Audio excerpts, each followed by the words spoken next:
She stood on my front porch like time hadn't passed, like she hadn't vanished for 5 whole years and left nothing behind but silence. It was late afternoon. The sky was heavy with rain that hadn't started yet, and the wind carried that specific kind of chill that reminded me of waiting rooms and unanswered questions. I had just turned off the kettle when I saw her through the window. Her hair was longer, darker than I remembered, pulled back like she didn't want anyone to notice it was still hers. But I knew it immediately. Marissa. The doorbell didn't ring. She didn't knock. She just waited, her coat clinging to her body, a bulge pressing through the fabric. She was pregnant. That much was obvious. But it was her eyes that held me still, the way she looked at the door, not with desperation, not with guilt, but with accusation. As if I had gone missing. As if I had some explaining to do. I didn't open the door at first. I just stared. For 5 years, I had imagined this moment. Rehearsed it, even. I had pictured her crying, running into my arms, whispering apologies between gasps. I imagined a suitcase, a broken heart, a need to be understood. I imagined her eyes softer than they were the day she left, when she screamed at our mother in the driveway, threw her suitcase into the trunk of that boy's car, and told me I was just as controlling as Mom. But that version never came. Instead, I got this: silence. Stiff posture. A hand gripping something behind her back like a shield. I opened the door slowly, unsure of what to say. She didn't say anything either. She just walked in, like this was still her home. I stepped aside, not because I forgave her, but because my body moved before I could think. Because some part of me still believed I owed her something, maybe for being the older sister, maybe for not stopping her when she left, maybe for surviving the quiet after she was gone. The house seemed to shrink as she entered. It had felt spacious earlier that day when I was folding laundry in the living room, sipping tea, pretending to read. But now it felt too close, like the walls had overheard something and were bracing themselves. I didn't know where else to go, she said finally, not looking at me. Her voice was softer than I remembered. Strained. Tired. You could have called, I replied. She didn't answer. Just placed her bag, old, frayed at the zipper, down by the hallway table, right under the photo of us as kids at the beach. I wondered if she saw it. If she noticed her sunburnt smile next to mine. If she remembered the way we used to build forts from driftwood and argue over who got the dry towel first. I need a place to stay, she said. Just until the baby comes. The words hit me harder than I expected. The baby. She didn't say a baby. She said the baby, like it was already someone, like it had history. I nodded slowly, unsure why.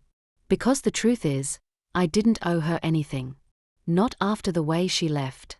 Not after the way she blamed me.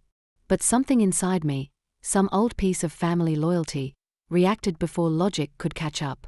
I'm sleeping in the guest room, she added, as if she were making rules. I blinked at her. You don't want to talk about it? About what? She said, turning her head just slightly, her hand on her belly like a reflex. You know what happened. I didn't. I truly didn't. I knew she left with Jace. I knew they were seen heading west. I knew she stopped posting photos, stopped texting, stopped existing in the way people usually do.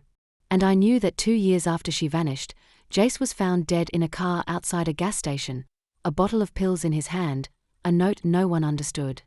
But I didn't know what happened between them. I didn't know where she went.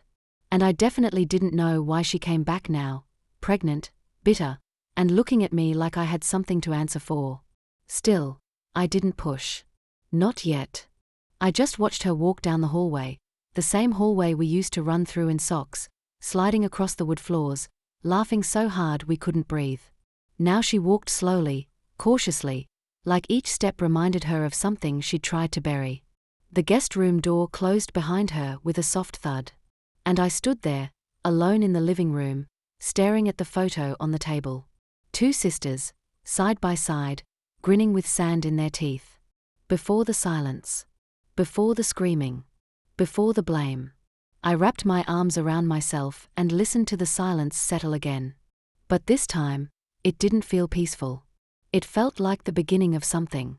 Something I wasn't sure I wanted to remember. She didn't come out of the guest room that night.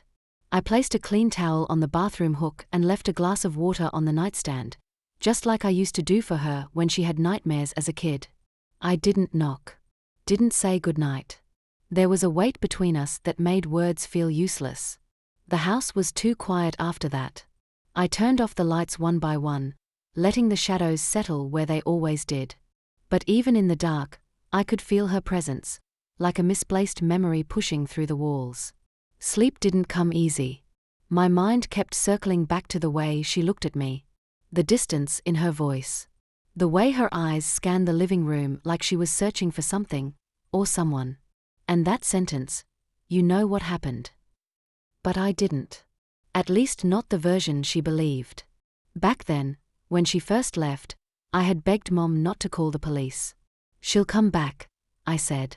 "She always does." She didn't. Weeks passed. Then months. Then birthdays with no cards. Holidays with an empty chair.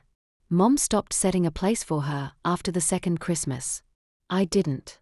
I kept telling myself she was just being dramatic. That she wanted attention.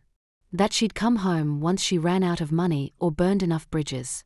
But then the news came, 2 years later. Jace was dead. Overdose. Car found at a gas station 2 states away. A single sentence in a police report. He wasn't alone when he checked in. No one said her name. But I knew. I felt it. And when I reached out, when I tried calling every number she'd ever used, messaged every friend, even posted on those missing person forums, I got nothing. Until yesterday. In the morning, I found her in the kitchen. She was standing barefoot on the cold tile floor, wearing one of my old sweaters, stretched over her belly, sleeves too long. She was staring at the kettle, like she didn't remember how it worked. "I can make tea," I offered, softly. She didn't answer right away. Then, barely above a whisper, "Is it still the same kind?" I nodded. "Lemon ginger. You always liked that." She sat at the small table by the window. The same one where we used to do homework. Where she once carved a heart into the wood with the tip of a safety pin, back when she thought love was supposed to hurt. I handed her the cup, and for a brief second, our fingers touched. Hers were colder than I expected. She didn't look at me. "You think I'm here because I missed you," she said suddenly, her voice sharp. "I didn't say that." "You didn't have to." She took a sip, then placed the cup down without drinking more. Her hands trembled slightly, barely, but I saw it. "I came back because I need answers," she said. "And because no one else will tell me the truth." My chest tightened. "About what?" She met my eyes, finally. And what I saw there wasn't pain, it was suspicion. "Jace didn't kill himself," she said flatly. "You know that." The room froze. Not literally, but it felt like the air turned solid. My fingers gripped the edge of the table. "Marissa. You were the last person who messaged him," she snapped. "I found the texts. I tried to get in touch with you, not him. You didn't answer. I thought maybe." She stood, the chair scraping hard against the floor. "You thought what? That he would tell you where I was? That you could scare him into bringing me back?" I stared at her. "That's not what happened." "You don't get to rewrite it now," she said, voice cracking. "You always wanted control. Over me. Over him. Over everything. And now he's gone, and you're still here, like nothing ever happened." The silence after that was sharp. And in that silence, something inside me cracked. Not from guilt, but from exhaustion. I had spent years blaming myself for not doing enough, for not stopping her, for not being louder. But I never imagined she'd come back and put his death on my shoulders. She turned and walked out of the kitchen, her hand pressed against the wall for balance. I didn't follow. I just sat there, listening to the kettle whistle, long after it should have been turned off. The letter was in the drawer. Right where I left it 5 years ago. I hadn't opened that drawer in years, too afraid of what was inside, too tired of pretending I had nothing to hide. But that morning, after Marissa stormed out of the kitchen, I sat alone in the stillness and knew it was time. The envelope was crumpled, yellowed at the corners. No stamp. No return address. Just my name, scribbled in a hand I hadn't seen since that summer. Jace's handwriting. I read it once. Then again. By the third time, the tears stopped coming. She was in the guest room, packing her things. The way she zipped the suitcase told me she'd already decided to leave. Again. "You're running," I said quietly from the doorway. She didn't turn. "I'm not staying here to be lied to." "I'm not lying." She turned then, fast. Her eyes were tired, wild. "You let me believe he left me. That he ODD. That it was just some sad accident. But he was writing to you behind my back, talking about me like I was unstable. Like I needed help. And now he's gone, and you have no idea what that did to me." "I do," I said softly, stepping into the room. "Because I read the letter." She froze. "What?" "He wrote me one letter before he died. One. He said he didn't know how to reach you. That you'd run off after a fight. He didn't know you were pregnant. He didn't even know if you were alive." She opened her mouth, but I kept going. "He begged me to find you. To protect you. To be better to you than he was. He didn't plan to die, Marissa. He thought he had time to fix it. But he couldn't live with what he'd said. The things he'd done." Silence. Then a whisper. "Show me." I handed her the letter. Her hands trembled as she unfolded it, eyes moving too fast to really absorb it. But then she reached the last line. "Tell her I never stopped loving her, even when I didn't know how to show it. Tell her I'm sorry." She sank onto the bed, shoulders caving inward. For the first time since she came back, Marissa looked small. "I blamed you," she said. "I blamed you because it was easier than blaming myself." I sat beside her. "No one wins in a story like this," I said. "But at some point, someone has to stop bleeding so the other can heal." She wiped her face. "I don't know what to do now."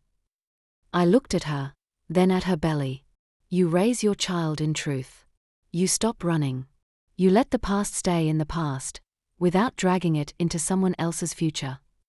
A long pause. Then, barely audible, "Can I stay?" I didn't answer right away. Because I didn't know if I could do this again, clean up another storm, patch another wound that wasn't mine. But this time, I chose differently. "I think you should go." Her breath caught. "What?" "Not forever," I said. "But for now. I've carried your guilt long enough, Marissa.